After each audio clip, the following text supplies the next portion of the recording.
বিচারের মাঠে মানুষ আমল নিয়ে যাবে, কিন্তু বহু মানুষের আমলগুলিকে আল্লাহ ছুঁড়ে ফেলবেন, কবুল করবেন না। আল্লাহ বলছেন আমিলাতুন নাসিবা, বহু মানুষ কর্ম করে ক্লান্ত শ্রান্ত হয়ে গেছে, বিচারের মাঠে আল্লাহ তাদের আমলগুলিকে কবুল করবেন না। আমরা যে এখানে বসে আছি কোরআন সুন্নাহর মাজলিসে, এটাও একটা আমাল। আবু উমামা বাহিলি রাদিয়াল্লাহু আনহু বলেন, রাসূল সাল্লাল্লাহু আলাইহি ওয়াসাল্লাম বলেছেন, ওই বান্দার আমল কবুল করেন না যেই বান্দা ইখলাসের সাথে মনোযোগের সাথে আমল করে না। আমাদের জীবনে যত আমল কর্ম, এই কর্মটি সম্পাদন করতে হবে সহি ইখলাসের সাথে, এর মধ্যে কোনো শিরক প্রবেশ করানো যাবে না। যাবতীয় আমল একমাত্র আল্লাহকে সন্তুষ্ট করার জন্য যদি আমরা করতে পারি, তাহলে আল্লাহ আমাদের আমলগুলিকে কবুল করবেন। আমরা অনেকেই আমল করি অমনোযোগী হয়ে, ইখলাস পূর্ণতার সাথে নয়। আমরা এমন একটি আমল করার জন্য আজকে বসেছি যেখানে কোরআন সুন্নাহর আলোচনা হচ্ছে। এটি এমন একটি ফজিলতপূর্ণ আমল। রাসূল সাল্লাল্লাহু আলাইহি ওয়াসাল্লাম বলছেন, আল্লাহ তাআলা বলেন হাদিসে কুদসি, মাযালা সাকাওমুন ইয়াযকুরুনাল্লাহ, যখন কোনো সম্প্রদায় কোরআন হাদিস শ্রবণ করার জন্য বসে পড়ে, ইল্লা নাদাহুম মুনাদিম মিনাস সামা, সাত আকাশের ওপর থেকে আল্লাহ সুবহানাহু ওয়া তাআলা ওই ওয়াবুদ্দিলাত সাইয়্যাতুকুম হাসানাত, আর বিগত যত পাপ ছিল সব পাপকে আমি নেকি করে দিয়েছি। অত্র হাদিসে কুদসিতে প্রমাণ হয় যে কোরআন হাদিসের জালসা খুব ফজিলতপূর্ণ একটি আমল, যে আমল আমরা সম্পাদন করতে এসেছি। এখানে যদি আপনি অমনোযোগী হন, যদি সঠিক ইখলাসটা না থাকে, তাহলে এই আমলটাও আল্লাহ কবুল করবেন না। আপনি কি কথা বুঝতে পারলেন? সালাত, সিয়াম, হজ, যাকাত, তাসবিহ, তাহলিল, কোরআন মাজিদ, দান খায়রাত, এগুলি জান্নাতে যাওয়ার বড় বড় এক একটা মাধ্যম, আমল। কিন্তু যে আমল মানুষকে জান্নাতে নিয়ে যেতে পারে, ওই আমলই মানুষকে জাহান্নামে নিয়ে যেতে পারে যদি নিয়তে ত্রুটি থাকে। আবু হুরায়রা রাদিয়াল্লাহু আনহু বলেন, রাসূল সাল্লাল্লাহু আলাইহি ওয়াসাল্লাম বলেছেন, বিচার মাঠে তিন শ্রেণীর মানুষকে দিয়ে আল্লাহ জাহান্নাম উদ্বোধন করবেন। এই হাদিসটা যখন আবু হুরায়রা রাদিয়াল্লাহু আনহু পেশ করবেন, এমন সময়তে তিনবার তিনি বেহুশ হয়ে মাটিতে পড়ে গেছিলেন, বলতেই পারেননি। এরপরে বলেছেন, তার এক হচ্ছে শহীদ। কাকে দিয়ে আগে জাহান্নাম উদ্বোধন করা হবে? শহীদ। অথচ শহীদের মর্যাদা এত বেশি যে তার রক্তের ফোঁটা মাটিতে পড়তে দেরি, জান্নাত ওয়াজিব হতে দেরি নয়। তার জন্য অনেক পুরস্কার রয়েছে। কিন্তু প্রথমেই শহীদকে দ্বারা জাহান্নাম উদ্বোধন করবেন। দ্বিতীয় হচ্ছে আলেম, তৃতীয় হচ্ছে দানবীর। অথচ শহীদ হলে জান্নাত হয়। আলেমের মর্যাদা অনেক, দান করলে জান্নাত কিনে নেওয়া হয়। অথচ এই আমলগুলি করতে গিয়ে যদি আপনার ইখলাসটা ঠিক না থাকে, তাহলে সেই আমল আল্লাহ কবুল করবেন না। আবু সাঈদ খুদরি রাদিয়াল্লাহু আনহু বলছেন যে, খরাজা আলাইনা রাসূলুল্লাহ সাল্লাল্লাহু আলাইহি ওয়াসাল্লাম ওয়া নাহনু নাতাযাকারুল মাসিহিদ দাজ্জাল। রাসূল সাল্লাল্লাহু আলাইহি ওয়াসাল্লাম আমাদের সামনে আসলেন। ওই সময়তে আমরা দাজ্জালের ফিতনা সম্পর্কে আলোচনা করছিলাম। তো রাসূল সাল্লাল্লাহু আলাইহি ওয়াসাল্লাম বললেন, আলা উখবিরুকুম বিমা হুয়া আখওয়াফু আলাইকুম ইনদি মিনাল মাসিহিদ দাজ্জাল, আমি কি তোমাদেরকে বলে দিব না যে কোন জিনিসটা দাজ্জালের ফিতনা থেকেও মারাত্মক? এটাকে আমি বলবো না? ফাকুলনা বালা ইয়া রাসূলুল্লাহ, সাহাবীগণ বললেন অবশ্যই আপনি বলবেন। রাসূল সাল্লাল্লাহু আলাইহি ওয়াসাল্লাম বললেন আশরিকুল খাফি, গোপন শিরক। গোপন শিরক কি? আয়াকুমার রাজুলু ফাইসাল্লিয়া ফায়ুরিদু সালাতাহু লিমা ইয়ারা মিন নাজরি রাজুলিন, মানুষ এই খেয়ালে সালাত আদায় করবে যে সে মনে করবে যে আমার সালাত আদায় করা অন্য কেউ দেখছে। মানুষ এই খেয়ালে দান করবে যে মানুষ জানুক যে আমি বড় দানবীর। মানুষ এই খেয়ালে হজ করতে যাবে যে মানুষ জানুক যে আমি আলহাজ। মানুষ এই খেয়ালে আমল করবে যে মানুষ জানুক আমি বড় আমলকারী। অর্থাৎ মানুষকে দেখাবার জন্য যারা আমল করে, ওই আমল তাদেরকে জান্নাতের বদলে কোথায় নিয়ে যায়? জান্নাত। শুধু নিয়ত ইখলাসটা ঠিক না থাকার কারণে। তো কাজে আমরা যেন বিচারের মাঠে আফসোস না করি। আল্লাহ বলছেন আমিলাতুন নাসিবা, বহু সালাত সিয়াম আদায়কারী বিচার মাঠে হতাশ হয়ে যাবে। হতাশ হওয়া বুঝেন? আপনার ছেলে পরীক্ষা দিয়েছে, বলছে যে খুব ভালো পরীক্ষা দিয়েছি, এরপরও ফেল করেছে। এত পরিশ্রম করার পরও সফল হতে পারেনি, তখন সে হতাশ হয়ে যায়। এত পরিশ্রম করলাম তারপরও আমি সফল হতে পারলাম না, আহা, এভাবে হতাশাগ্রস্ত হয়ে যায়। তো বিচার মাঠে অনেক মানুষ হতাশাগ্রস্ত হবে আমল করে, সালাত আদায় করে, সিয়াম পালন করে, তাসবিহ তাহলিল জিকির আজগার দান খায়রাত করে। আল্লাহ সুবহানাহু ওয়া তাআলা বলছেন ওয়াকাদিমনা ইলা মা আমিলু মিন আমালিন ফাজআলনাহু হাবাআম মানসুর, আমি বিচার মাঠে মানুষের আমলনামাগুলি তদন্ত করব, আমি দেখব, আমার নিকটে পেশ করা হবে মানুষের আমল। আমি আমলের খাতা দেখে আমি সেগুলি ধুলি কণায় উড়িয়ে দিব। তার মানে কবুল করবেন নাকি? কবুল করবেন না। এক শ্রেণীর মানুষের আমলনামা আল্লাহ দেখবেন, দেখার পরে সেগুলি ধুলিকণায় পরিণত করবেন, তার মানে সেগুলি কবুল করবেন না। কেন? আমল করেছেন আপনি, সালাত, সিয়াম, হজ, যাকাত সব ঠিক আছে, কিন্তু আমল কবুলের যে শর্তগুলি, সেই শর্ত আপনার পুরা করা ছিল না। আমল কবুলের শর্ত প্রধানত 5টি। বলেন তো কয়টি? 5টি। তার বাহ্যিক 2টি আর ভিতরের হচ্ছে 3টি। বাহ্যিক যেই 2টি, তার একটা হচ্ছে হালাল রিজিক। বলেন তো কি? হালাল রিজিক। আজকে সংক্ষিপ্ত সময় আপনাকে হালাল হারামটাই বুঝাবো। যদিও আহলে হাদিস অধ্যুষিত এলাকায় শিরক বেদাতের অনেক আলোচনা হয়। আহলে হাদিসেরা শিরক করে না, আহলে হাদিসেরা বিদাত করে না, এ কথা ঠিক। কিন্তু মুসলিম হওয়ার পরেও বহু মানুষ জাহান্নামে যাবে। মুসলিম হওয়ার পরেও জাহান্নামে যাবে কারা? আব্দুল্লাহ বিন আমর রাদিয়াল্লাহু আনহু বলছেন যে রাসূল সাল্লাল্লাহু আলাইহি ওয়াসাল্লাম বলেছেন লা ইয়াতিয়ান্না লা উম্মতি মা তালা বানি ইসরাইল, আমার উম্মতের ওই অবস্থা হবে যে অবস্থা ইহুদি খ্রিস্টানের হয়েছিল।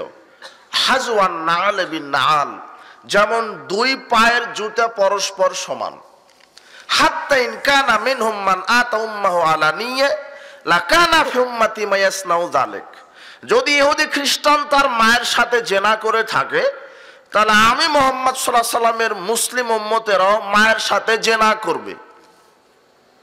তিরমিজি 2641 নম্বর হাদিস, সনদ হাসান, চলে, হাদিসটি গ্রহণীয়। ইহুদি খ্রিস্টান যদি মায়ের সাথে জেনা করে, তো মুসলিমরাও মায়ের সাথে কি করবে? জেনা করবে।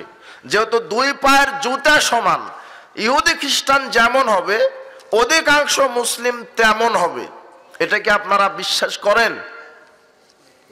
শিক্ষা, সংস্কৃতি, আপনার অর্থনীতি, নৈতিকতা, নেতৃত্ব, সব জায়গাতে মুসলমান ইহুদি খ্রিস্টানের এখন গোলাম হয়ে গেছে। ইহুদি খ্রিস্টান যদি মায়ের সাথে জেনায় লিপ্ত হয়ে থাকে তো মুসলিমরাও মায়ের সাথে কি করবে? মুসলমানেরা কি মায়ের সাথে জেনা করে? হ্যাঁ, না বলছে। আপনি তো শিরক বেদাত খুব জানেন, আহলে হাদিস মানুষ, কিন্তু আপনি হারাম খান, তার মধ্যে একটা সুদ। এই দিকের লোকেরা সুদ ভক্ষণ করে না, তাই না? এই শাহজাহানপুরের মানুষ, বগুড়ার শাহজাহানপুরে যারা থাকে এরা সুদ বুঝে না, এরা শুধু যাকাত ভিত্তিক অর্থনীতি চালায়, তাই না? কিস্তি, লোন, হ্যাঁ, দিরহামু রিবা ইয়াকুলহু রাজুলুহু ইয়ালাম আসাদ্দু মিন সিত্তাতি সালাসিনা জিনিয়াতান। যেই পুরুষ 1 টাকা সুদ খায় সে মায়ের সাথে কতবারের বেশি জেনা করে? আপনি বললেন যে মুসলমান জেনা করে না মায়ের সাথে। এখনই ওয়াজ শোনেন না, এখনই গিয়ে মায়ের সাথে সরাসরি দৈহিক সম্পর্কে লিপ্ত হন, তাও 1 টাকা সুদের চাইতে কম গুনাহ হবে। কথা মনে আমি বোঝাতে পারলাম না আপনাকে? কে কে বুঝলেন? ওয়াজ শোনেন না, এখন উঠে যান, আপনি উঠে গিয়ে মায়ের সাথে সরাসরি দৈহিক সম্পর্কে লিপ্ত হন, তাও 1 টাকা সুদের সাথে জড়িত থাকার চাইতে কম গুনাহ হবে। কথাকে বুঝাতে পারলাম? এখন গিয়ে মায়ের সাথে দৈহিক সম্পর্কে লিপ্ত হন, কেননা এখন যদি মায়ের সাথে গিয়ে দৈহিক সম্পর্কে লিপ্ত হন তো একবার জেনা করারই পাপ হবে শুধু, কিন্তু 1 টাকা সুদের সাথে জড়িত হলে ওই মায়ের সাথে 36 বারেরও বেশি জেনা করার পাপ হবে। এখন কি বুঝলেন? এখন বলেন তো যে মুসলমান জেনা করে কি করে না? ইহুদি খ্রিস্টান যেহেতু করে, মুসলমানেরাও করবে, তার প্রমাণ সুদ, হারামখোর, হারাম খাওয়া। তা আপনি তো ঈমান কি বুঝতে পারেননি, যার কারণে মনে করেছেন যে জোরে আমিন বললে, রাফালে আদান করলে, পায়ের সাথে পা মিলিয়ে দাঁড়ালে, বুকে হাত বাঁধলে আহলে হাদিস হওয়া যায়। জি না, যারা বিড়ি সিগারেট জর্দা গোল খায়, সুদ ভক্ষণ করে, দুর্নীতি করে, আহলে হাদিস হওয়ার যোগ্যতায় রাখে না। আহলে হাদিস শুধু ওই বুকে হাত বাঁধা জোরে আমিন বলার নাম নয়। আহলে হাদিস হচ্ছে সার্বিক জীবন আল্লাহর বিধান মানতে হবে, এর নাম আহলে হাদিস।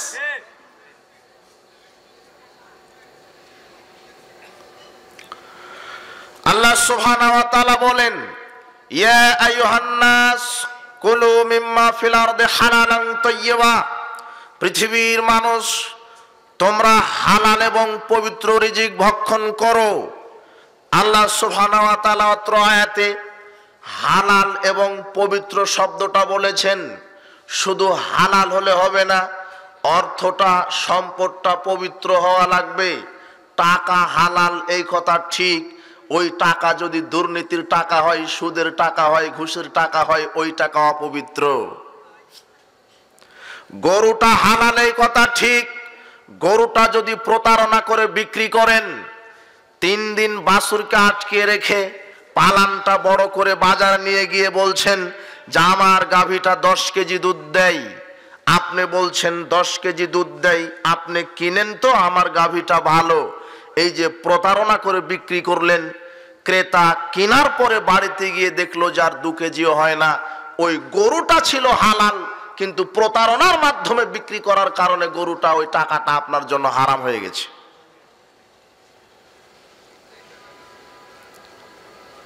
এই জন্য আল্লাহ সুবহানাহু ওয়া তাআলা বলছেন, পৃথিবীর মানুষ তোমরা হালাল এবং পবিত্র রিজিক ভক্ষণ করো। ইয়া আইয়ুহার রাসূল কুলু মিনাত তাইয়্যিবাত ওয়া আমালুস সালিহা, হে পৃথিবীর রাসূলগণ তোমরা হালাল রিজিক ভক্ষণ করো, তারপরে আমলে সালেহ করো। আমলে সালেহ করার পূর্বে একটা শর্ত আল্লাহ দিয়েছেন, যেই শর্ত হচ্ছে হালাল রিজিক। বলেন তো কি? হালাল রিজিক। যদি রিজিকটা হারাম হয় তাহলে আপনার আমল কবুল হবে না। আবু হুরায়রা রাদিয়াল্লাহু আনহু বলেন, রাসূল সাল্লাল্লাহু আলাইহি ওয়াসাল্লাম বলেছেন, ইন্নাল্লাহা তাইয়্যিব, আল্লাহ হচ্ছেন পবিত্র, লা ইয়াকবালু ইল্লা তাইয়্যিবা, আল্লাহ পবিত্র ছাড়া কিছু কবুল করেন না। ওয়া আন্নাল্লাহা আমারাল মুমিনিনা বিমা আমারা বিহিল মুরসালিন, আল্লাহ মুমিনদের উপরে যে নির্দেশ দিয়েছেন সমস্ত নবী রাসূলগণকে একই নির্দেশ দিয়েছেন। সুম্মা যাকারা রাজুলা ইউতিলুস সাফারা আশআসা আখবারা ইয়ামুদ্দু ইয়াদাইহি ইলাস সামায়ে ইয়া রাব্বি ইয়া রাব্বি। এরপরে নবী করিম সাল্লাল্লাহু আলাইহি ওয়াসাল্লাম সাহাবীগণকে লক্ষ্য করে বলছেন, শোনো, এক ব্যক্তি হচ্ছে মুসাফির, সে ক্লান্ত শ্রান্ত হয়ে গেছে, তার চুলগুলি এলোমেলো, শরীরে ধুলাবালি লেগে আছে। এই অসহায় অবস্থায় দুই হাত আকাশের দিকে উত্তোলন করে বলছে, প্রতিপালক, আমি বড় বিপদে, আমার দোয়া কবুল করেন। আশ্চর্য তিনটা ব্যক্তি আছে, যেই তিনজন ব্যক্তি দোয়া করলে আল্লাহ দোয়া ফেরত দেন না। তার এক মুসাফির, মুসাফির যদি দোয়া করে মুসাফিরের দোয়া আল্লাহ কবুল করেন। দুই, পিতামাতা যদি সন্তানের জন্য দোয়া করে পিতামাতার দোয়া আল্লাহ কবুল করেন। তিন, মাজলুম যদি আল্লাহর নিকটে দোয়া করেন আল্লাহ মাজলুমের দোয়া কবুল করেন। অত্র ব্যক্তিটি ছিল মুসাফির, তবু রাসূল সাল্লাল্লাহু আলাইহি সাল্লাম বলছেন, ওয়ামাতামু হারামুন, তার খাদ্য হারাম, ওয়ামাসরাবু হারামুন, তার পানীয় হারাম, ওয়ামালবাসু হারামুন, তার পোশাক আছে হারাম, ওয়াগুযিয়া বিল হারাম, তার গাড়ি বাড়ি অর্থনীতি সবকিছু হারাম। ফান্নাস্তাজাবু লিযালিক, তার ইবাদত তার দোয়া আল্লাহ কিভাবে কবুল করবেন? তার মানে যদি আপনার রিজিক যদি হালাল না হয়, হারাম হয়, তাহলে আপনার ইবাদত আল্লাহ কবুল করবেন না। ইসলাম আপনাকে সুস্পষ্ট নির্দেশনা দিয়েছেন। রাসূল সাল্লাল্লাহু আলাইহি ওয়াসাল্লাম বলছেন, ইয়াতি আলান নাসে জামান, মানুষের উপর একটা সময় চলে আসবে, ইয়াজতামিউনা ইউসাল্লুনা ফিল মাসাজিদ, মানুষ একত্রিত হয়ে মসজিদে দলবদ্ধ হয়ে সালাত আদায় করবে। রাসূল সাল্লাল্লাহু আলাইহি ওয়াসাল্লাম বলছেন, মানুষের জীবনে একটা সময় আসবে যেই জামানায় মসজিদে দলবদ্ধ হয়ে মানুষ সালাত আদায় করবে, ওয়ালাইসা ফিহিম মুমিন, কিন্তু তাদের মধ্যে একজনও ঈমানদার থাকবে না।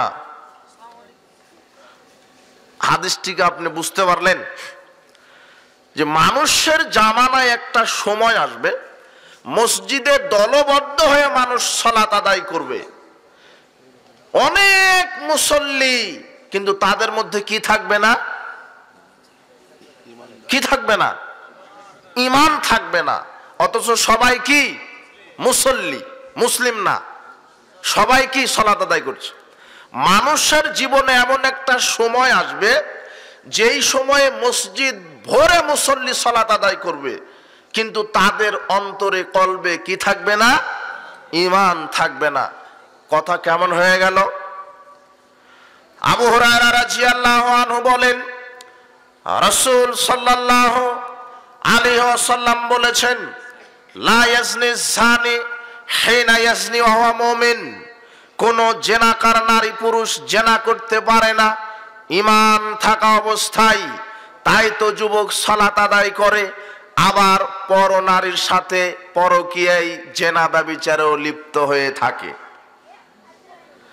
লা ইয়াশরাবুল খামরা হিনা ইয়াশরাবুহা ওয়া হুয়া মুমিন, কোন মুমিন নারী পুরুষ মদ পান করতে পারে না ঈমান থাকা অবস্থায়। তার মানে যখন মানুষ মদ পান করে তার ভিতরে ঈমান থাকে না। মুরব্বী 40 বছর ধরে তাহাজ্জুদ পড়ে, 40 বছর ধরে বিড়িও খায়, সিগারেটও খায়, জর্দাও খায়, এরকম মুরব্বী আছে না? ইফতার করে বিড়ি দিয়ে, ইফতার। রাসূল সাল্লাল্লাহু আলাইহি ওয়াসাল্লাম বলছেন, যখন মদ পান করে তখন তার ভিতরে ঈমান থাকে না।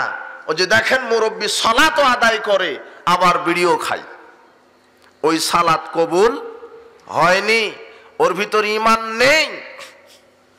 মুসল্লি তো বহু দূরের কথা, যারা নেতৃত্ব পর্যায়ে আছে, দায়িত্বশীল, তারাও হারামখোর। লা ইয়াসরিকু সারিকু হিনা ইয়াসরিকু ওয়া হুয়া মুমিন, কোন চোর চুরি করতে পারে না ঈমান থাকা অবস্থায়। ওয়ালা ইয়ানতাহিবু নুহবাতান হিনা ইয়ানতাহিবু ওয়া হুয়া মুমিন, কোন ডাকাত ডাকাতি করতে পারে না ঈমান থাকা অবস্থায়। ওয়ালা ইয়াগুল্লু আহাদুকুম হিনা ইয়াগুল্লু হুয়া মুমিন। কোন দুর্নীতিবাজ আত্মসাৎকারী আত্মসাৎ করতে পারে না ঈমান থাকা অবস্থায়। তার মানে যে আত্মসাৎ করছে, 10-এর সম্পদ যে দুর্নীতি করে আত্মসাৎ করছে, ওর ভিতরে ঈমান নেই। বলছে যে আমার এই জায়নামাজটা 5,000 টাকা দিয়ে কিনা, আমি যেই পাঞ্জাবিটা ব্যবহার করি তার দাম 10,000, আমি যেই সেন্ট ব্যবহার করি সেটা 50,000 টাকা দাম, আমি 10 বার হজ করেছি, 70 বার উমরা করেছি, কিন্তু তার সব অর্থ সম্পদ দুর্নীতির, ওর কোনো হজ উমরা আল্লাহর নিকটে পৌঁছায় নি, তা হারাম।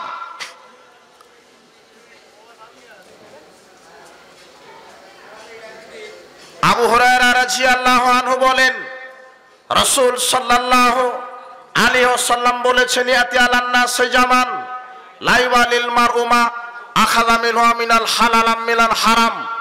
মানুষের জীবনে এমন একটা সময় আসবে যেই সময়ে মানুষ বিবেচনা করবে না সে হালাল ইনকাম করছে নাকি হারাম ইনকাম করছে, এটা মানুষ বিবেচনায় আনবে না। সে যে কোনো মূল্যে দুনিয়া উপার্জন করতে চাইবে, যে কোনো মূল্যে দুনিয়াতে কিভাবে বড় হওয়া যায়, কিভাবে পদমর্যাদা পাওয়া যায়, কিভাবে অর্থ সম্পদ বৃদ্ধি পায়, এই গতিতে সে থাকবে, পরকালকে ভুলে যাবে, হালাল হারাম বিবেচনা করবে না। আব্দুল্লাহ বিন আব্বাস রাদিয়াল্লাহু আনহু বলেন, রাসূল সাল্লাল্লাহু আলাইহি ওয়াসাল্লাম বলেছেন, ইন্নাল্লাহা ইশাই হারামা আলাইহিম সামানাহু। আল্লাহ যখন কোন কওমের উপরে কোন খাদ্য খাওয়াকে হারাম মনে করেন, কোন খাদ্য খাওয়া হারাম করেন, সেই খাদ্যের ব্যবসাকেও হারাম করেন। যেই জিনিসটা হারাম তার ব্যবসা হারাম। আল্লাহ সুবহানাহু ওয়া তাআলা বলছেন, ইয়া আইয়ুহাল্লাযীনা আমানু, হে বিশ্বাসীগণ, ইন্নামাল খামরু ওয়াল মাইসিরু ওয়াল আনসাবু ওয়াল আজলামু রিজসুম মিন আমালিশ শাইতান ফাজতানিবুহু লাআল্লাকুম তুফলিহুন। পৃথিবীর বিশ্বাসীগণ, নিশ্চয় মদ, নিশ্চয় জুয়া, নিশ্চয় লটারি, নিশ্চয় ছবি মূর্তি, এগুলি শয়তানের কাজ। এই কাজগুলি থেকে বিরত থাকো, তাহলে তোমরা সফল হতে পারবে। অত্র আয়াতে 4টি জিনিসকে হারাম করা হয়েছে। তার এক, মদ হারাম, মদের ব্যবসা হারাম। আল্লাহ সুবহানাহু ওয়া তাআলা যেই জিনিস হারাম করেছেন তার ব্যবসাকে হারাম করেছেন। বিড়ি সিগারেট জর্দাগুল হারাম, তার ব্যবসা হারাম, এ কথা ইসলাম সুস্পষ্ট করে দিয়েছে। জুয়া হারাম, জুয়া খেলা হারাম, জুয়ার ব্যবসা হারাম। জুয়া কোনো নির্ধারিত খেলার নাম নয়, যেই খেলাতে টাকার হার জিত আছে ওই খেলাটাই জুয়া খেলা। তার প্রমাণ বর্তমানে ক্রিকেট, ফুটবল, ভলিবল, ছক্কা, লুডু, তাস, আর্জেন্টিনা, ব্রাজিল। হাজি সাহেব ও ব্রাজিলের পতাকা নিয়ে নাচে, ও হচ্ছে মুসলমান, মুসলিম পুরুষের রক্ত তার ভিতরে আছে, মুসলমানের রক্ত আছে। এই আর্জেন্টিনা ব্রাজিলের জন্য সে দিন রাত সময় দিচ্ছে, অথচ সালাতের কোনো খবর নেই। এগুলি হারাম, এগুলি জুয়া খেলা। যেই খেলাতে টাকার হার জিত আছে সেটাই জুয়া। জুয়া কোনো নির্ধারিত খেলার নাম নয়। আল্লাহ সুবহানাহু ওয়া তাআলা অর্থ ইনকামের অনেক পথ বলেছেন, জুয়া তার মধ্যে অন্তর্ভুক্ত করেননি। জুয়া খেলতে গেলে পরস্পর হিংসা বিদ্বেষের সৃষ্টি হয়, যেটা ইসলামে হারাম। তার একটা প্রমাণ এই বর্তমান পরিস্থিতি। ওই দলকে সাপোর্ট করে, ওই দলকে সাপোর্ট করে, দেখতে পারে না। এই নিয়ে গন্ডগোল, দাঙ্গামা, হাঙ্গামা, যেটা হিংসা বিদ্বেষ, শত্রুতা তৈরি হয়েছে, এগুলি এই জুয়া খেলা হারাম। মান লাইবা বিনারদা শির ফাকান্নামা সাবাগা ইয়াদাহু ফিল আহমিল খিনজির ওয়া দামিহি। যে জুয়ায় অংশগ্রহণ করলো সে তার হাত শুকরের মাংসে এবং রক্তে ডুবিয়ে দিল। ফাকাদ আসাল্লাহ রাসূলুহু, সে আল্লাহ এবং তার রাসূলের নাফরমানি করলো। ওয়া ইয়াতাআদ্দা হুদুদাহু, যে ব্যক্তি আল্লাহ এবং তার রাসূলের নাফরমানি করে, সে আল্লাহর বিধানের সীমা লঙ্ঘন করে। ইদখিলু নারান খালিদান ফিহা, আল্লাহ তাকে এই নাফরমানি করার কারণে জাহান্নামে দিবেন। সেখানে চিরকাল থাকতে হবে। তার মানে জুয়াতে যারা অংশগ্রহণ করবে তাদের পরিণাম জাহান্নাম। যে কোনো মূল্যে জুয়া খেলা থেকে ফিরে আসতে হবে।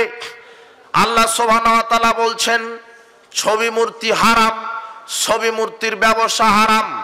জাবের রাদিয়াল্লাহু আনহু বলছেন আন্নাহু সামিআ রাসূলুল্লাহ সাল্লাল্লাহু আলাইহি ওয়াসাল্লাম, আমি রাসূল সাল্লাল্লাহু আলাইহি ওয়াসাল্লামকে বলতে শুনেছি, তিনি বলছেন তিনি রাসূল সাল্লাল্লাহু আলাইহি ওয়াসাল্লামকে বলতে শুনেছেন আমাল ফাতহে ওয়া হুয়া বিমাক্কাতা, মক্কা বিজয়ের বছর রাসূল সাল্লাল্লাহু আলাইহি ওয়াসাল্লাম কি বলেছেন?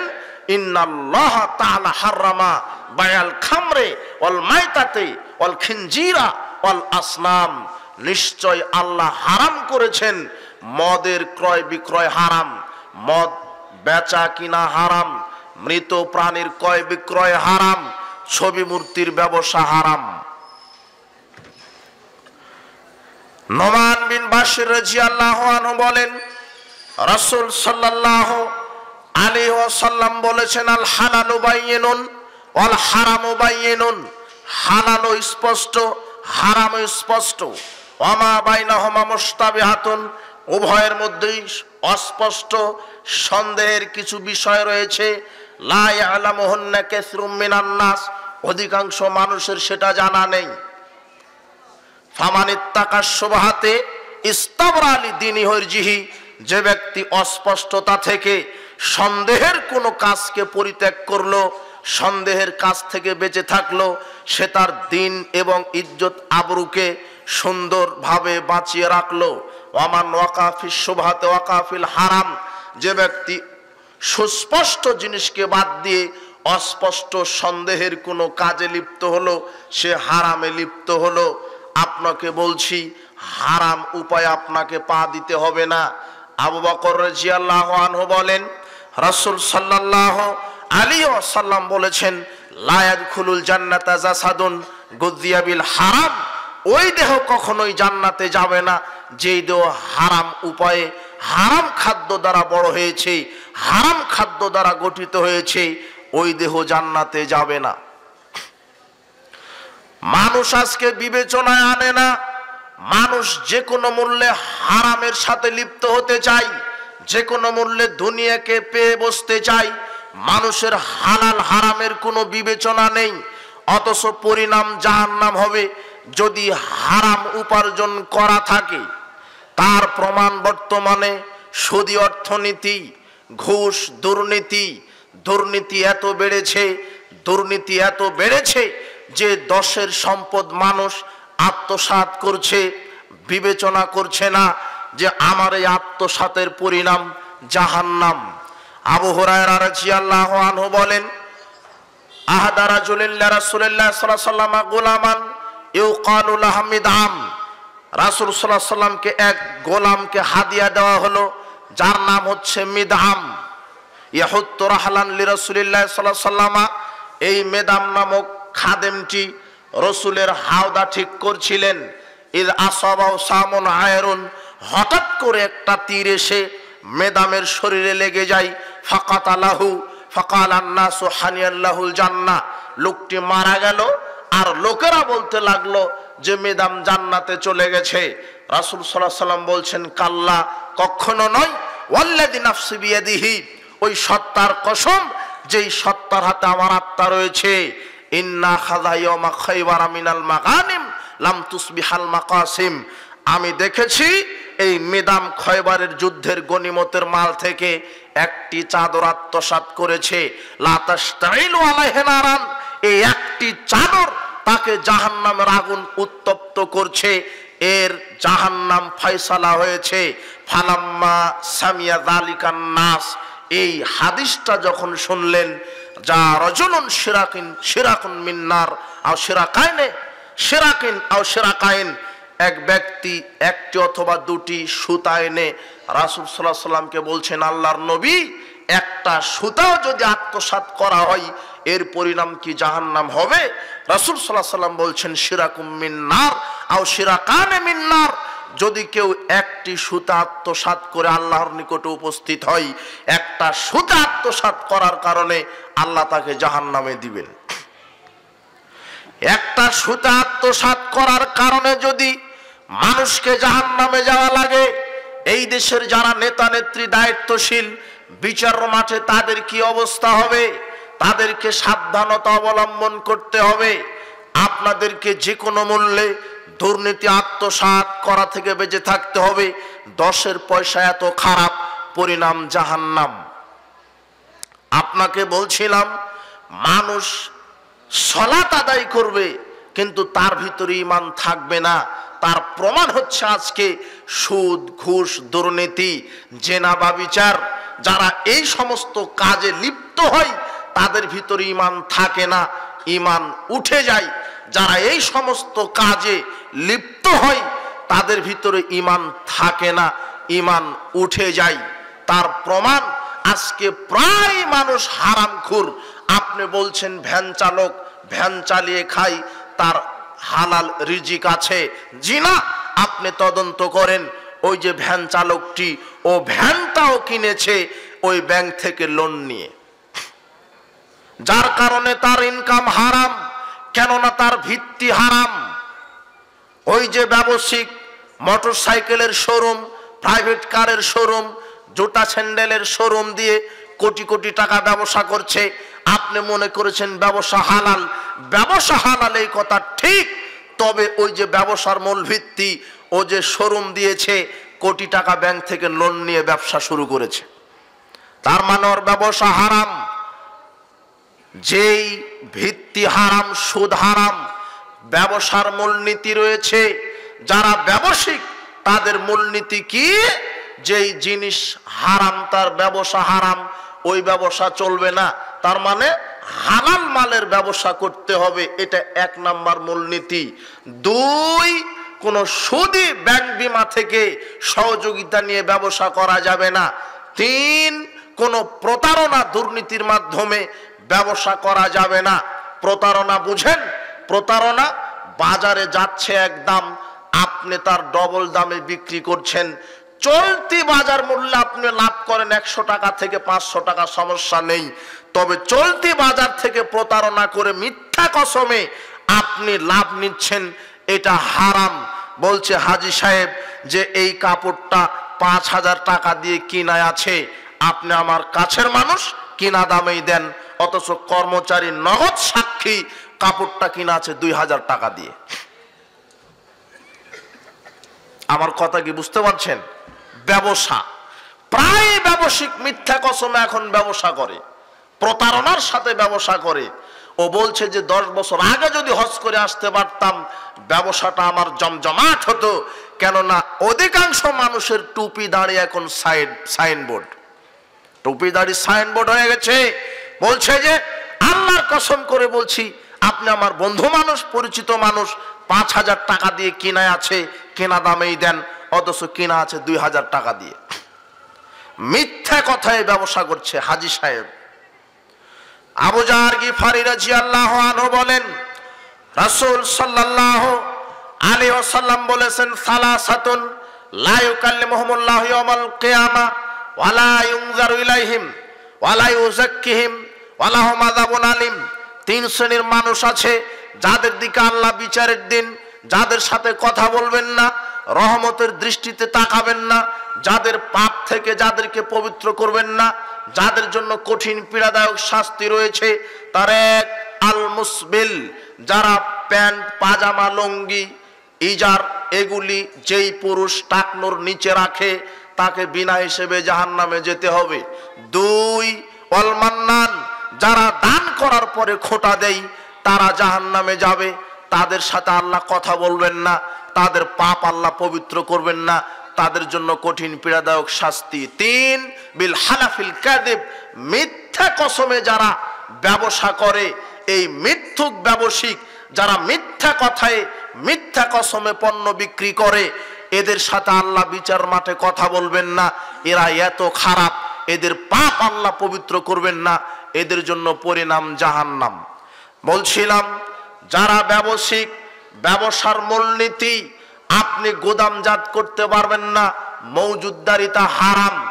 আপনি কম দামে কিনে আপনি বছর ভরে মজুদ করে রেখেছেন, যখন বেশি দাম হবে তখন বিক্রি করবেন। এই দিকে দেশে খাদ্য সংকট হবে, এই মজুদদারিতা হারাম, এই ব্যবসা চলবে না। আরেকটি কি, আপনি হাজী সাহেব 10 বছর চুক্তিতে বাগানটি বিক্রি করেছেন, এইভাবে বাগান বিক্রি করা যাবে না। আপনার আম বাগানে মুকুল এসেছে, মুকুল দেখে আম বাগান বিক্রি করা যাবে না, আর আপনি কিনে নিতে পারবেন না যতক্ষণ না ফলটা পরিপুষ্ট না হবে। কথা কি বুঝতে পারেন? পাতা দেখে বাগান কিনে নিচ্ছে, 10 বছর চুক্তি দিয়ে 10 বছরের জন্য বিক্রি করে দিয়ে হাজী সাহেব ওই টাকা দিয়ে হজ করেছে, হজ হয়নি। যখন ফলটা একেবারে ডাগর হবে, পরিপক্ক হবে, ওই সময়তে বিক্রি করলে ওই টাকা হালাল হবে। দুর্নীতিবাজ, সুদখোর, ঘুষখোর আছে, তারা হারাম খায়, কথা ঠিক, কিন্তু কত মানুষ হারামের সাথে সামাজিকভাবে জড়িত, মিথ্যা কসমে ব্যবসা করে, প্রতারণা করে। আপনি আপনার বোনকে জমি বাহির করে দিয়েছেন কিনা এটা আমার জানা নেই। আপনি বোনকে যদি জমি বাহির করে না দেন, তাহলে ওই বোনের জমিতে যে অর্থ আপনি, যেই ফসল আপনি ফলান, ওই ফসলকে ভাত খেলে, ওই ভাত খেয়ে ইবাদত করলে ইবাদত কবুল হবে না। মানে শরীয়ত কি এরকম নাকি যে বাপ মরার পরে 20 বছর আগে আপনি খাবেন, 20 বছর পরে বোনকে জমি বাহির করে দিবেন, এরকম না? একসাথেই? কথা মনে হয় বুঝতে পারেননি আমার। বোনকে জমি বাহির করে দিয়েছেন তো নাকি? সকাল হলেই বোনকে ডেকে জমি বাহির করে দিবেন, কোনো পথ নেই। বলছে যে সে যে শুধু সুদ খায় সেই হারামখোর, আপনিও তো হারামখোর। বোনের জমি আপনি খান, আপনি এক দুর্নীতিবাজ, আত্মসাৎকারী। আপনার যতটুকুন হক আছে, আপনার বোনেরও আপনার বাপের সম্পত্তির ততটুকুন হক আছে। বলছেন যে সুদ যারা খায়, ব্যাংক থেকে লোন নেয়, এরাই সুদখোর। এইদিকে জমি বন্ধক রাখা হয় না? জমি বন্ধক বুঝেন? কট বুঝেন? কট আমাদের রাজশাহীতে কট বলে, কট এগ্রিমেন্ট। 1.5 লক্ষ টাকা, 2 লক্ষ টাকা দিয়ে 1 বিঘা জমি আমি নিব, যতদিন ওই 2 লক্ষ টাকা আমাকে ফেরত না দিবে ততদিন আমি জমি খেতে থাকবো, এই সিস্টেম না? এটা একেবারে টাটকা সুদ, হারাম। সকাল হলে এই লেনদেন কাট করতে হবে। এইভাবে 2 লক্ষ টাকা দিয়ে জমি নিয়ে ওই জমিতে ফসল ফলিয়ে ওইভাবে ইবাদত করলে ইবাদত কবুল হবে না। ওই ব্যাংক থেকে সুদ নিয়ে সুদ খাওয়া যেমন, এই বন্ধক রাখা জমির ফসল খাওয়া তেমন। কথা মনে বুঝাতে পারলাম না? আপনিও সুদখোর। প্রায় সবাই হারামের সাথে জড়িত। যে কোনো মূল্যে হারাম থেকে ফিরে আসতে হবে। তাই তো রাসূল সাল্লাল্লাহু আলাইহি ওয়াসাল্লাম বলছেন যে মসজিদ ভরা মুসল্লি থাকবে, কিন্তু কারো ভিতরে কি থাকবে না? ঈমান থাকবে না। সে কোনোভাবে হারামের সাথে জড়িত আছেই। সে সুদ না খাক, সে অর্থনৈতিক দিক দিয়ে সে হারামের সাথে জড়িত, সে ব্যবসায়িক, সে হারামের সাথে জড়িত, হারামের সাথে জড়িত। সে নেতৃত্ব স্থানেও আছে, সে সুদ খায় না কিন্তু দুর্নীতিবাজ, ও হারামের সাথে জড়িত। এভাবে কোটি কোটি টাকা দুর্নীতি করে দেশটাকে পঙ্গু করে দিচ্ছে ও একটা হারামখোর। বলছিলাম ঈমানটা কি আগে বোঝার চেষ্টা করেন। যদি আপনার ঈমানটা সঠিক থাকে, ঈমানের অনেক শাখা প্রশাখা আছে, তার একটা বড় শাখা হচ্ছে শিরক।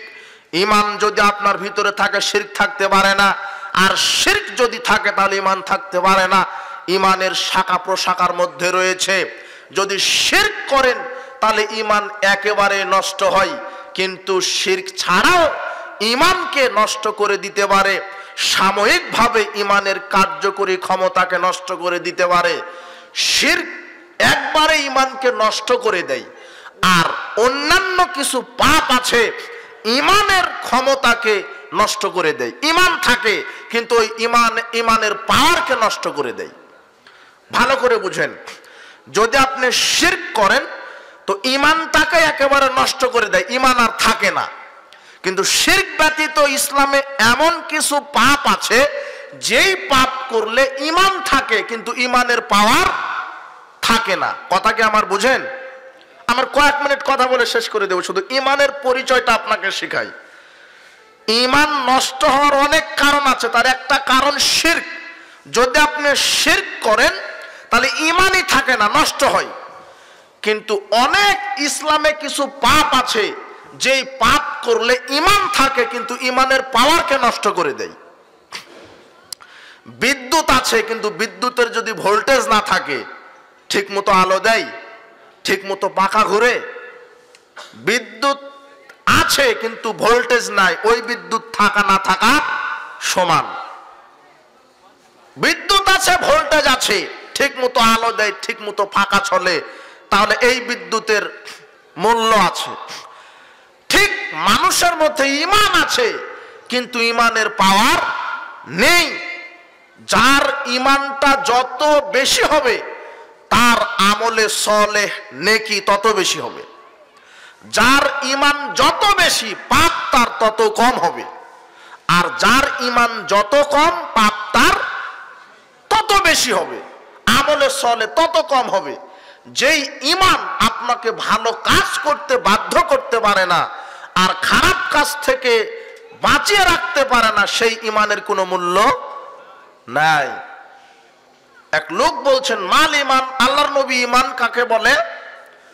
রাসূল সাল্লাল্লাহু আলাইহি ওয়াসাল্লাম বলছেন ইযা সাররাতকা হাসানাতকা ওয়া সাআতকা সাইয়্যাতকা ফান্তা মুমিন। ভালো কাজ যখন তোমাকে তৃপ্তি দিবে আর খারাপ কাজগুলি যখন তোমাকে কষ্ট দিবে তখন মনে করবে যে তোমার ভিতরে ঈমান আছে। ভালো কাজ আপনাকে কি দিবে? তৃপ্তি দিবে। সালাত, সিয়াম, হজ, যাকাত, তাসবিহ, তাহলিল, আল্লাহর আনুগত্য করতে আপনি যখন তৃপ্তি পাবেন তখন মনে করবেন আপনার কি আছে? ঈমান আছে। আর খারাপ কাজ করলে যখন আপনি কষ্ট পান তখন মনে হবে যে আপনার ঈমান আছে। কিন্তু ঘটনাটা উল্টা। এখন মুসলমান সালাত সিয়ামের আদায় করার কোনো ধার ধারে না। সালাত আদায় করার কথা বললে বলবে তোমরাই পড়ো গিয়ে, আমার সালাত না ঠিক থাকতে পারে আমার ঈমান ঠিক আছে। ওকে ভালো কাজটাই কষ্ট দেয় আর খারাপ কাজটাই তৃপ্তি দেয়। তাই তো ওই যে সিনেমার আড্ডায় পড়ে আছে, ওকে তৃপ্তি দিচ্ছে, গান বাজনার আড্ডা আছে, মদের আড্ডায় আছে। মুসলমান খারাপ কাজই তাকে তৃপ্তি দেয়, তার মানে ও মুমিন নয়, হচ্ছে পাকা মুনাফিক।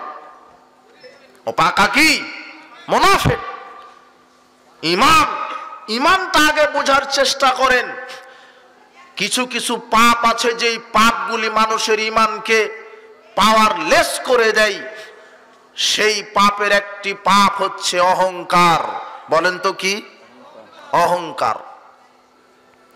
লা ইয়াদখুলুল জান্নাতা লা ইয়াদখুলু আহাদুন লা ইয়াদখুলুল জান্নাতা আহাদুন, ওই ব্যক্তি জান্নাতে যেতে পারে না মান কানা ফি কলবিহি মিসকাল হাববাতিন মিন খারদালিন মিন কিবর, যেই মানুষের কলবে অনুপরিমাণ অহংকার থাকে। অনুপরিমাণ কি থাকে? অহংকার। লা ইয়াদখুলুন নার আহাদুন, ওই ব্যক্তি কখনোই জাহান্নামে যাবে না মান কানা ফি কলবিহি মিসকাল হাববাতিন মিন খারদালিন মিন ঈমান, যেই কলবে অনুপরিমাণ ঈমান থাকে। তার মানে যেই কলবে ঈমান থাকে সেই কলবে অহংকার, কথা মনে হয় বুঝতে পারেননি। যেই কলবে ঈমান আছে সেই কলবে কি নাই? অহংকার নাই। যেই কলবে অহংকার আছে সেই কলবে কি নাই? ঈমান নাই। ঈমানটা আছে কিন্তু পাওয়ারলেস, আর ওই পাওয়ারলেস হওয়ার কারণে সে অহংকার করে আর পরিণাম হয় জাহান্নাম। আল হায়া ওয়াল ঈমানু কারনাউ জামিআ, লজ্জা এবং ঈমান একসাথে জড়িত। ফায়দা রুফিয়া আদমা রুফিয়া লাখারু, যখন লজ্জাকে উঠিয়ে নেয় তখন ঈমান আপনা আপনি উঠে যায়, ঈমান থাকে না। যেই কলবে লজ্জা আছে ওই কলবে ঈমান আছে, যেই কলবে লজ্জা নেই ওই কলবে ঈমান নেই। মানুষ আজ নির্লজ্জ হয়ে গেছে। মানুষ আজকে নির্লজ্জ হয়ে গেছে। যে নির্লজ্জ হয়ে গেছে তার কলবে ঈমান নেই। নির্লজ্জ ব্যক্তির জন্য পরিণাম জাহান্নাম। লা ইয়াস্তামুল হাসাদ ওয়াল ঈমান ফি জাওফি রাজুলিন আব্দিল আবাদা, একজন মানুষের কলবে হিংসা আর ঈমান একসাথে থাকতে পারে না। যেই মানুষ হিংসা করে তার ভিতরে কি নাই? ঈমান নাই। আর যার ভিতরে ঈমান আছে তার ভিতরে কি নাই? হিংসা নাই। হিংসা কাকে বলে? আরেকজনের ভালো দেখে নিজে জ্বালা পোড়া হওয়া। বুঝেন না মনে হয়? হিংসা মানে অন্যের ভালো আপনি দেখতে পারেন না, আরেকজনের ভালো হচ্ছে আপনি দিকে জ্বলে পুড়ে মরছেন, মানে আপনি হিংসুক। আর অহংকার কি? আল কিবর বাতারুল হক ওয়া গামতুন নাস, মানুষকে হেয় তুচ্ছ প্রতিপন্ন মনে করা। আপনি মানুষকে মানুষই মনে করেন না, আপনি মনে করেন আমি সবচেয়ে বড় ডিগ্রিধারী, আমার চাইতে বড় ডিগ্রি কারো নেই, আমি সম্পদশালী, আমি ওকে আগে সালাম দেব, মানে আমি ওর সাথে আগে কথা বলবো, মানে ও আগে আমার সাথে কথা বলুক তারপরে কথা বলবো, আমি ওর বাড়িতে যাব মানে ও আগে আমার বাড়িতে আসুক তারপরে আমি যাব। এরকম লোক আছে না? খুব পরহেজগার, কিন্তু সালাম দিতে আগে শিখেনি। ও চাচ্ছে যে আগে আমাকে সালাম দিক, আমি ওর চাইতে কোন দিক দিয়ে ছোট, আমি ডিগ্রিতে বড়, আমার দাড়িতে মেহেদি, আমি 10 বার হজ করে এসেছি, আমি কেন ওকে সালাম দিব, আমাকে সালাম দিবে। এই লোকগুলি আছে না সমাজে? তাক করে থাকে, দেখি তো সালাম দেয় কিনা, মানে ও দিবে না, মানে অহংকার নিয়ে আছে, আর ওর ভিতরে কি নাই? ঈমান নেই। এই জন্য অহংকার আর ঈমান একসাথে থাকে না, হিংসা আর ঈমান একসাথে থাকে না, লজ্জার নির্লজ্জতার ঈমান একসাথে থাকে না। এই জন্য লজ্জাশীল হওয়া শিখুন, বিনয় হওয়া শিখুন, হিংসা পরিত্যাগ করুন। ঈমান কি জিনিস বোঝার চেষ্টা করুন। ঈমান, যেই ঈমান আপনাকে বলে দেই, যেই ঈমান আপনাকে হারাম খাদ্য থেকে ফিরাতে পারে না, যেই ঈমান মানুষকে সুদ ঘুষ দুর্নীতি থেকে ফিরাতে পারে না, সেই ঈমান কখনো তাকে জাহান্নাম থেকে ফিরাতে পারবে না। যেই ঈমান আজানের পরে মসজিদে নিয়ে যেতে পারে না, যেই ঈমান আজান হওয়ার পরে সালাতের দিকে নিয়ে যেতে পারে না, ওই ঈমান কখনো তাকে জান্নাতে নিয়ে যেতে পারবে না। যে ঈমান বিড়ির আগুন নিভাতে পারে না, সেই ঈমান জাহান্নামের আগুন নিভাতে পারবে? এটা কি হয়? আশ্চর্য কথা। ঈমানের পাওয়ার নেই, ঈমান আছে কিন্তু পাওয়ারলেস, পাওয়ারহীন, শক্তি নেই ঈমানের। ঈমানকে শক্ত করুন, মজবুত করুন। যে ঈমান একজন নারীকে বেপরদা থেকে ফিরাতে পারে না, সেই ঈমান সেই নারীকে কখনো সেই ঈমান জাহান্নাম থেকে ফিরাতে পারে না।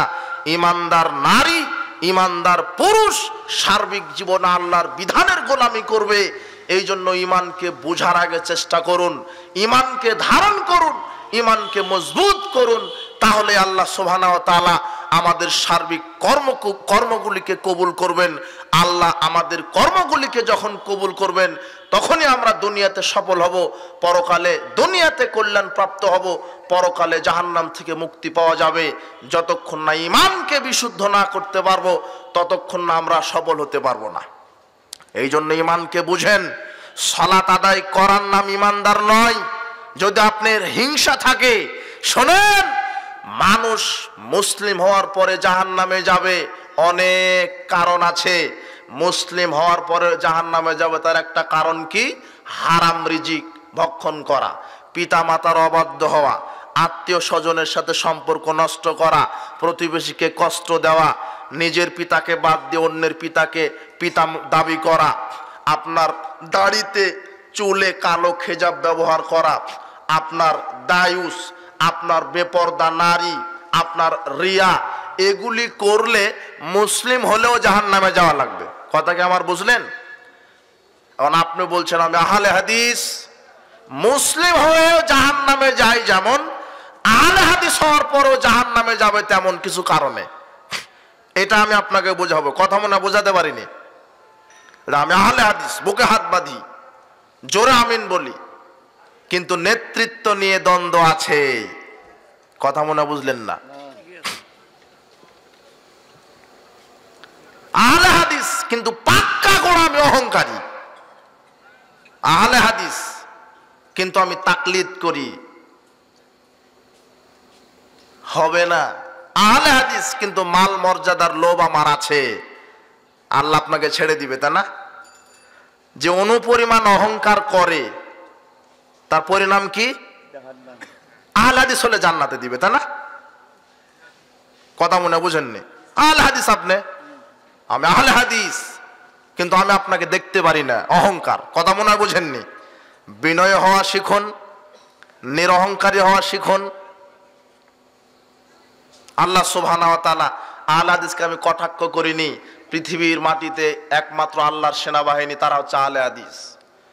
সেই সময় ইমাম বুখারীর উস্তাদ আলী ইবনুল মাদিনী বলেছেন, উলাইকা হুমুল হিজবুল্লাহ, উলাইকা হিজবুল্লাহ, তারাই হচ্ছে আল্লাহর সেনাবাহিনী। আলা ইন্না হিজবাল্লাহি হুমুল মুফলিহুন, নিশ্চয় আল্লাহর সেনাবাহিনী হচ্ছে সফলকাম। আলী ইবনুল মাদিনী সেই সময় আহলে হাদিসদেরকে আল্লাহর সেনাবাহিনী বলেছেন।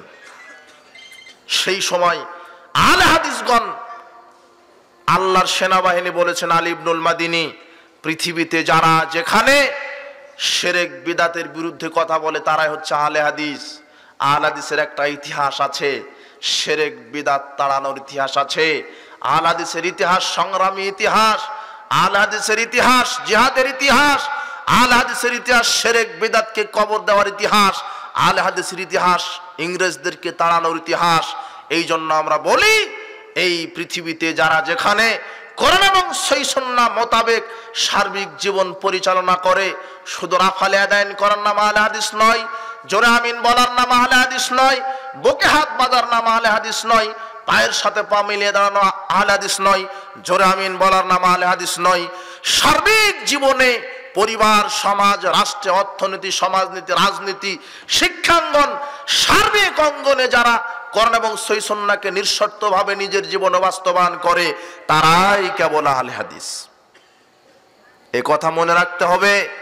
আপনি সালাত আদায় করেন নবীর তরিকায়, ব্যবসা করেন সুদী অর্থনীতির তরিকায়, আপনি আহলে হাদিস হওয়ার যোগ্যতা রাখেন না। আপনি যাকাত দেন নবীর তরিকায়, আকীদা আমল ঠিক আছে, কিন্তু আপনার অর্থনীতি ঠিক নেই, আপনার রাজনীতি ঠিক নেই, আপনার পারিবারিক নীতি ঠিক নেই, আপনি পূর্ণাঙ্গ আহলে হাদিস হওয়ার যোগ্যতা রাখেন না। এই জন্য আমরা বলি, বর্তমান পৃথিবীতে যারা যেখানে আহলে হাদিস নিজেকে সমর্থন করেন, স্বীকৃতি দেন, আপনাদেরকে আমরা দাওয়াত দেই, পবিত্র কোরআন এবং সহিহ সুন্নাহ নিয়ে ছড়িয়ে পড়ুন। আমাদের অনেক সাহিত্য ভান্ডার আছে, তার একটি প্রমাণ আহলে হাদিস আন্দোলন বাংলাদেশ। আমাদের অনেক সাহিত্য ভান্ডার আছে, আমাদের অনেক সাহিত্যে লিখিত অনেক বই পুস্তক আছে, যার একটা আন্দোলনের মুখপত্র মাসিকা তারিখ পত্রিকা নিজে পড়বেন, অপরকে পড়ার সুযোগ করবেন। যার একটি এদেশের মাটিতে সালাতের উপরে কিতাব ছিল না, মুহতারাম আমিরে জামাত প্রফেসর ডক্টর মোহাম্মদ আসাদুল্লাহ আল গালিব সালাত রাসূল বই উপহার দিয়েছেন। আলহামদুলিল্লাহ, এই গ্রন্থটি, এই বইটি আপনি ছড়িয়ে দিবেন। যুবকদের মধ্যে যেই জাগরণ আমরা দেখতে পাচ্ছি, যুবকদেরকে আমরা দাওয়াত দেই, তোমরা এই আন্দোলনের এই যুব সংঘের ছায়াতলে আসো। একাকী বক্তব্য দেওয়া যায়, কিন্তু সমাজ সংস্কার করা যায় না।